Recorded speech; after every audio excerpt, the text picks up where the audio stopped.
In honor of Pokemon's 25th anniversary, I thought I'd do something a bit different for this countdown. If there's one thing Pokemon knows how to do well, it's throw a party, and today we're looking at some of the biggest celebrations surrounding the series. From promo tours to movie events to concerts, these celebrations remind us how far Pokemon has come, and how fans far and wide came together to share their love for it. Some of these I've partaken in, and I'm sure some of you out there have as well. Fair warning, this might get a bit nostalgic, and if it doesn't, it's just a really fun history lesson, I guess. So now, without further ado, I give you my top 10 Pokemon celebrations and events. Enjoy, everybody!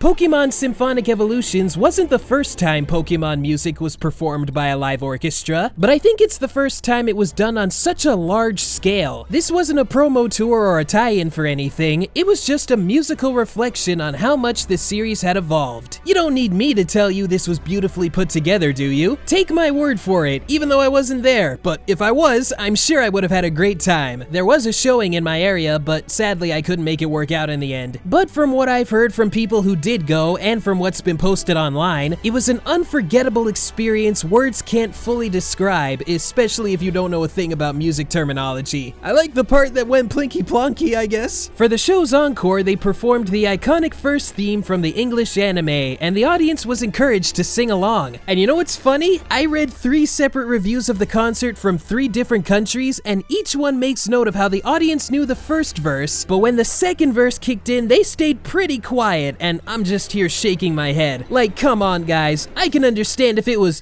anything other than the first theme, but this is the first theme! No excuse! Anyways, this event was once in a lifetime, and for those of us who couldn't go, maybe we'll get the music released on CD or something 50 years from now, if we're lucky. Live in hope. Pokemon and nationwide tours go hand in hand, but if I had to guess where it all started for a lot of fans, the Pokemon Stadium 2000 tour seems like a safe bet. A promotion for Stadium touring across the US and Canada, it was the first time fans could see Pokemon battle in 3D, and in some cases, a chance to try it out before it released. Fans could also get a Mew for their Gen 1 games, and getting one through a glitch is cool and all, but to get one with an official Nintendo certificate, I'm sure there were kids who were talk of the playground with one of those. The tour also let fans try out Pokemon Snap, Pinball, both versions of the card game, and some folks even showed up in cosplay. No one said they had to, but they did anyway. And if your stadium skills were really good, you could take part in different cups and battle Nintendo reps in a Pokemon Master Challenge on a big screen TV. One such trainer was Alex Ed Prince Stairs, winner of the East Coast tourney in Maryland's Montgomery Mall. Using a Mewtwo, Mew, and Starmie, they got the Nintendo rep to forfeit the match and won themselves a trophy along with a Mewtwo plushie and a candy-filled Pokeball. Not a bad haul, all in all. The tour ran from early February to early April, and while Pokemon.com says Stadium came out on Leap Day 2000, Nintendo of Canada had its release listed as March 8th. Another bit about the Canadian tour, someone who was 19 at the time attended a stop in Calgary and there were no Nintendo reps to battle. Apparently because the Canadian tour had less funding, and on another account, one staff member said Nintendo thought the Canadian branch wasn't as important/good as the US one. No way that'd fly today, but wherever you were, I'm sure most trainers had a blast with this tour. I may not have seen a Pokemon film in theaters during the height of Pokemania, but I got my chance during the tail end of the 2010s with my own trilogy of sorts. I Choose You, The Power of Us, and Detective Pikachu. I Choose You was a big deal for longtime fans, the 20th consecutive Pokemon movie which celebrated the anime's 20th anniversary and retold the story of Ash meeting Pikachu, and in a move that really caught my attention, giving Ho-Oh a major movie role for the first time, and of all Ho-Ohs, it was the Ho-Oh. That's something I've always wanted, and whether the movie was good or bad, I had to see this in theaters, and thankfully it was a great time. Before it started, they showed a message from the film's directors, some Pokemon Generations shorts, and a film montage to get fans right in the mood. I also got a special Pikachu card with my ticket, which I didn't know about going in, but that was so cool. I got the Pokemon theater experience I always wanted. It just took a little while longer. The following year's Power of Us had much less fanfare, but the film itself was phenomenal, and seeing it on the the big screen was again a great time. And a live action film with Ryan Reynolds as Pikachu? You just can't pass that up, and that was a lot of fun too. If Pokemon ever wants to do more big screen endeavors like these in the future, then count me in. Even with Pokemon's instant success, I don't think anyone expected them to pull off a full-blown musical within the franchise's second year in America. It's the kind of thing news outlets would joke about when they first heard about Pokemon, like, by this time next year, these Poke creatures will be on Broadway entertaining your 5-year-olds. If you know your Pokemedia, you're well aware of it, and while the end product isn't perfect, you can still tell a lot of heart and effort went into making this possible. A lot of the show's costumes and props were done by a studio that did stuff for the Broadway Lion King, and looking through their site gallery, I was stunned at what they made in such a short time. Live soundtrack is great too. I never even went to this thing and still catch myself singing "The Best at Being the Worst" and "You and Me" and Pokemon every other day. I'm sure there were a few troubles behind the curtain, but it looks like these guys had a blast performing, with the one big exception being Andrew Rannells as James. Everyone goes on about Mr. Big Shot in the role as this was his stage debut, but when I think Andrew Rannells, if we're not talking Harley or Freaky Fish Guy from Yu-Gi-Oh!, first thing that comes to my mind is waking up at 7 a.m. sharp to record Tama and Friends on Fox. Have you seen my Tama? You're darn right I did, Andrew. You're welcome. I'm kinda surprised Pokemon hasn't tried an idea like this again. With the right crew and the proper time and budget, it has the potential to be really good. And if I had the money, I would be crazy enough to try myself. Sign me up as James or Brock and I would bring the house down.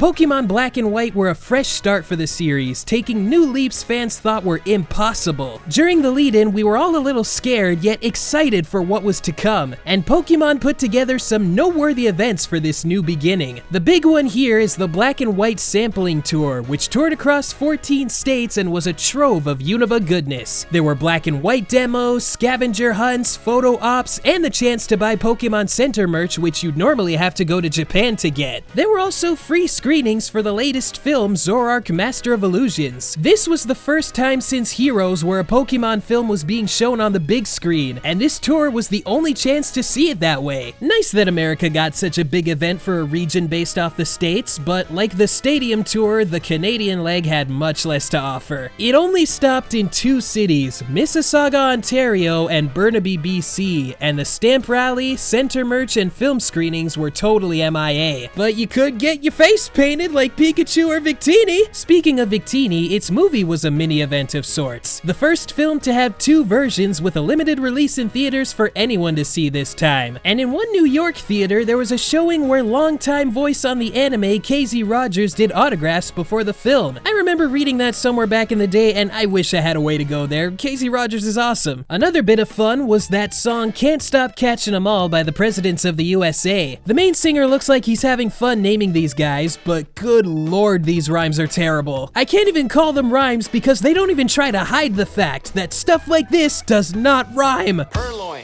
sneaky and devious, her dear, loyal friend to us. The band performed this song live at New York's Rockefeller Center and the Nintendo World Store for the game's launch, and thank goodness someone saved this, both for posterity and a little hilarity, but it was all in good fun. Stop catching them all.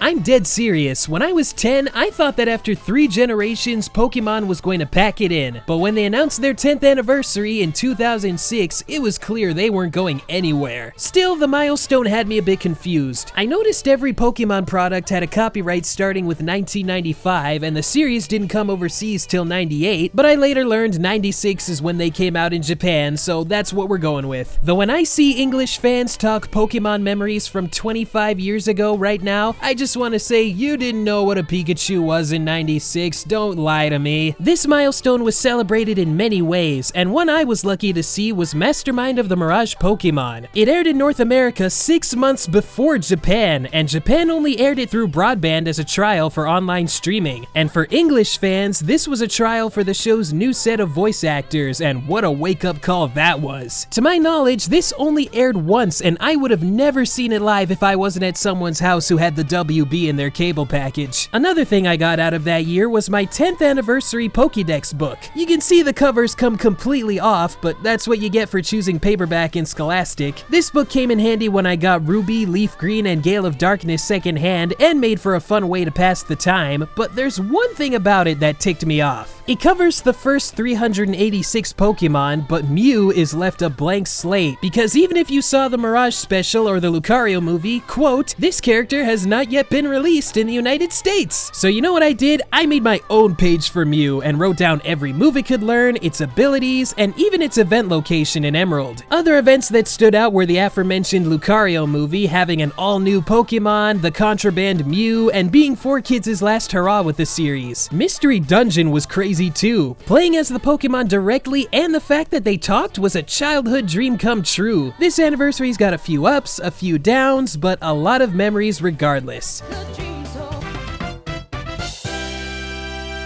An extension of the 10th anniversary and the journey across America, this was just too big not to give its own entry. Pokemon's Party of the Decade was held in New York City's Bryant Park on August 8th, and the city's mayor officially called the event Pokemon Day. Given this happened in 2006, I thought I wouldn't find much in the way of footage, but there is so much saved from this event, it's ridiculous! And the more I looked into it, the more stuff I wanted to talk about. During my research, I came across this artwork and a memory was triggered in the back of my mind. So I looked at my August 06 issue of Disney Adventures, which had a 30-page Pokemon insert, and found that exact same art and a blurb about this event. I read this insert so much and always wondered what the event was like, and this is what you call a Pokemon party. Over 25,000 people showed up, which was more than expected, and that in part might have been due to the original Macy's Pikachu balloon flying about here. It was the first time a Macy's balloon flew outside the Thanksgiving parade and acted like a final farewell before it was retired. The festivities were hosted by pro wrestler and Ultimate Grill creator Hulk Hogan, and hearing him talk about training his Emerald team is as surreal as it gets. Not to mention all the photos I stumbled across. Did you ever think you'd see Ishihara and the Hulkster side by side? He also emceed for the national championships that took place here. 64 trainers from across the country pitted against each other, and it is nuts seeing how good these kids were. And of course, you had stuff like special Pikachu and legendary distributions, which had very long lineups, and sneak peeks at new games and new creatures like Lucario. Little side note, seeing this banner promoting Battle Frontier is actually pretty nostalgic now. Events like these are the best, and even over a decade after this party ended, Bryant Park still looks back on the day fondly. That is so great. And what you gonna do when Pokemon Mania runs wild on you?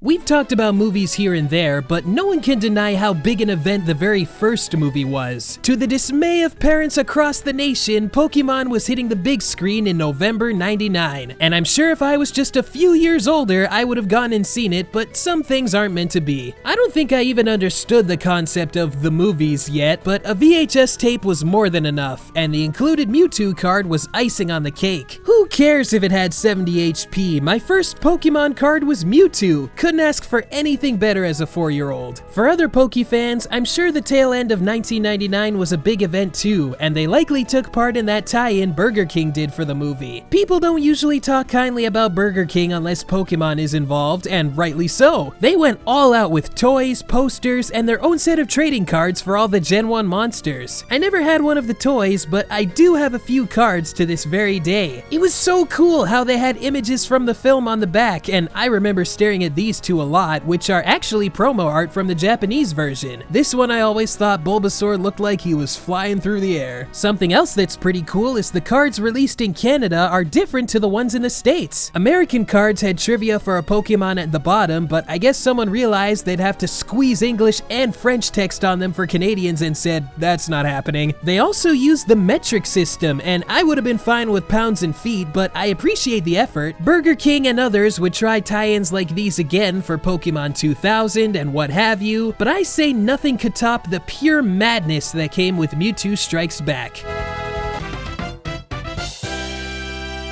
Pokemon Day was a term used for various events around the world in earlier years, but it would be officially recognized come the series' 20th anniversary. The first Pokemon Day was February 27th, 2016, 20 years since Red and Green came out in Japan. The Gen 1 games were made available through Virtual Console for the first time, and we also got a glimpse of the future with the reveal of Sun and Moon. I remember watching that Pokemon Direct in college, and people were peeking over my shoulder and freaking out. Pokemon Day 2019 was special for me for a couple reasons. One, I found my missing copy of White 2, which somehow found its way behind my old dryer, and I don't know how it got there, but I'm just glad my baby's home. And two, the Pokemon anime made a return to YTV through a Sun and Moon marathon. That's another thing I never thought I'd see again, and since then YTV's done more marathons and shown some of the movies too. This day's become yet another avenue for big announcements, and you never know just what's gonna drop now. We've gotten the reveals of new Pokemon like Zarude, the worldwide release of Mewtwo Strikes Back Evolution, the reveal of Sword and Shield, and just this past Pokemon Day, Pokemon Legends and the Sinnoh remakes people wouldn't shut up about, and still won't shut up about. There was also that virtual performance by Post Malone, and I want to know how Pokemon makes the decisions they do sometimes, but you can't say they're not interesting.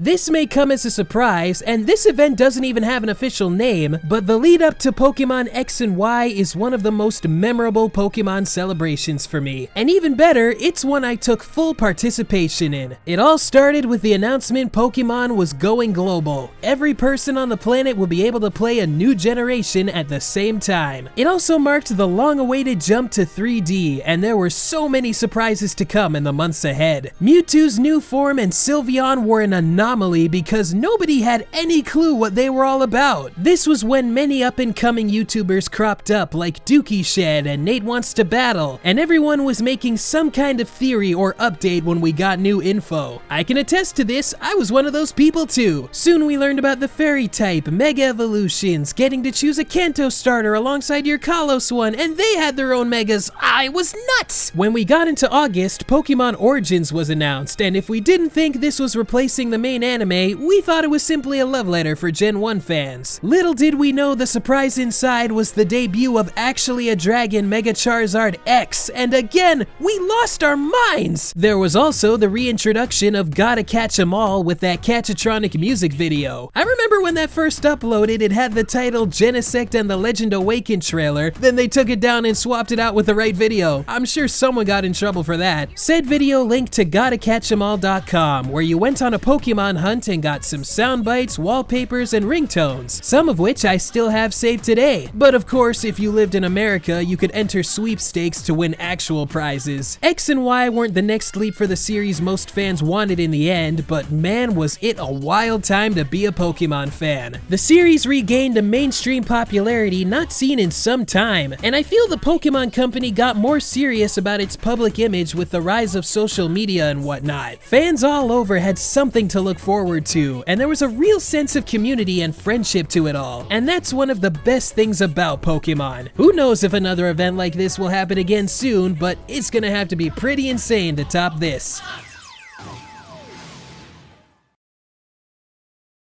Hey there folks, thanks for watching. I really hope you enjoyed what you saw. If you did, feel free to give this video a like, share with a friend, subscribe, check out my social media pages, my Patreon page, blah blah blah, all that stuff that I always go on about. Now tell me, what's a Pokemon event that you remember going to? Was it one of the ones I mentioned, or was it something completely different? Whatever they were, share your event experiences in the comments below. I'd love to take a peek at them. And while you're here, feel free to check out some of the videos I got on screen. I enjoy making them. Hopefully you'll enjoy watching them. And with all that said, I'll see you all next time for another installment in this month of Pokemon. Catch you later!